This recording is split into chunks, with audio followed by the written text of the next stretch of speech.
আলু দিয়ে মুরগির মাংসের একটু পাতলা ঝোল আপনাদের সাথে শেয়ার করব। তাই চুলায় একটি কড়াই বসিয়ে আমি কড়াইতে বেশ কিছুটা তেল দিয়ে আলুগুলো প্রথমে ভেজে নিব। তার ভিতরে কিছুটা লবণ দিয়ে দিব যাতে আলুটার ভিতরে লবণটা ঢুকে যায়। তার জন্য আলুটা যখন অর্ধেকটা সেদ্ধ হয়ে যাবে তখন আমি তুলে নিব। তারপরে আমি এর ভিতরে আরও কিছুটা তেল দিয়ে তেজপাতা, লবঙ্গ, এলাচ, দারচিনি আর শুকনো মরিচ দিয়ে খুব ভালোভাবে একটু ভেজে নিব। এতে করে সুন্দর একটা গন্ধ বের হবে।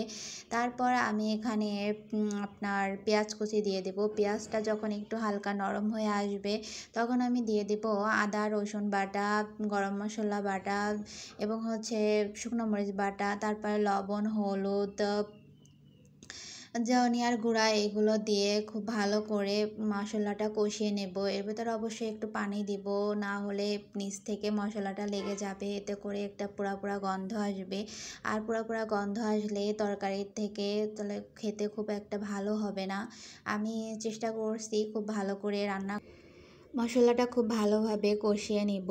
আমি এর ভিতরে আপনার জিরার গুঁড়া আর আমার একটা স্পেশাল মশলা বানানো আছে যেটা আরশির বাবা আমাকে শিখিয়েছে। দারচিনি, এলাচ, লবঙ্গ, তেজপাতা আরও কিছু উপকরণ একসাথে ভেজে আপনার গুঁড়ো করে বয়মে রেখে দিয়েছি, যেটা ভালো মন্দ রান্না করলে আমি তার ভিতরে এই গুঁড়োটা দিয়ে দিই যাতে করে আমার তরকারিটা আরও বেশি স্বাদ হয়।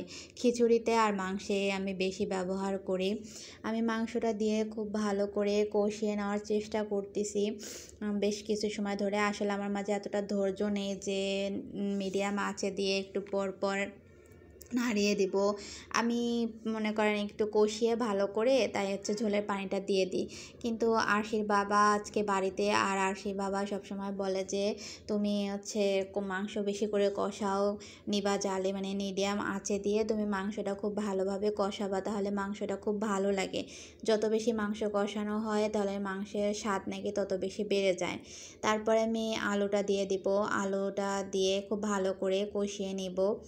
এই মুরগিটা বেশি বয়স হয়নি, মুরগিটা দেশি মুরগি বাড়ি থেকে পাঠিয়ে দিয়েছে আরশির দাদি, আমার শাশুড়ি মা। আমার শাশুড়ি মা আমাকে খুব ভালোবাসে, যার জন্য সে তার বাড়ির থেকে এই মুরগিটা পাঠিয়ে দিয়েছে। বেশি বয়স না, মুরগি তো না, মোরগ আসলে।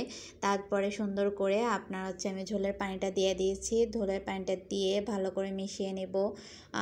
তারপরে ঢাকনা দিয়ে ঢেকে দিব। আর দেশি মুরগির পাতলা ঝোলটা খেতেও অনেক মজা হয়। আমি এখানে একটু জয়ফল একটু গুঁড়ো করে দিয়েছি, আর জয়ফলটা দেওয়ার কারণে মুরগির মাংসটা খুব তাড়াতাড়ি সেদ্ধ হয়ে যাবে। আমি আমার একটা পাশের ভাবি আছে, সে বলছিল যে আপনার এইভাবে মাংসের ভিতরে গরুর মাংস বা মুরগির মাংস যেটাই বেশি সময় লাগে তার ভিতরে যদি একটু ফোঁটা জয়ফল গুঁড়ো করে দেওয়া হয় তাহলে খুব তাড়াতাড়ি আপনার সেদ্ধ হয়ে যায়। তার জন্য আমি একটু জয়ফল গুঁড়ো করে দিলাম। এবার আমি খুব ভালো করে অপেক্ষা করব ঝোলটা টেনে আসা পর্যন্ত আমার মন মতন।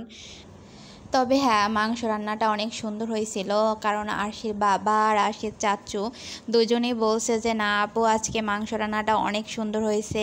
তাই শুনে আমারও খুব ভালো লাগছে, কারণ তাদের জন্য এত কষ্ট করে আমি রান্না করছি, আর যখন নিজে এর রান্নার প্রশংসা শুনি তাহলে খুবই ভালো লাগে।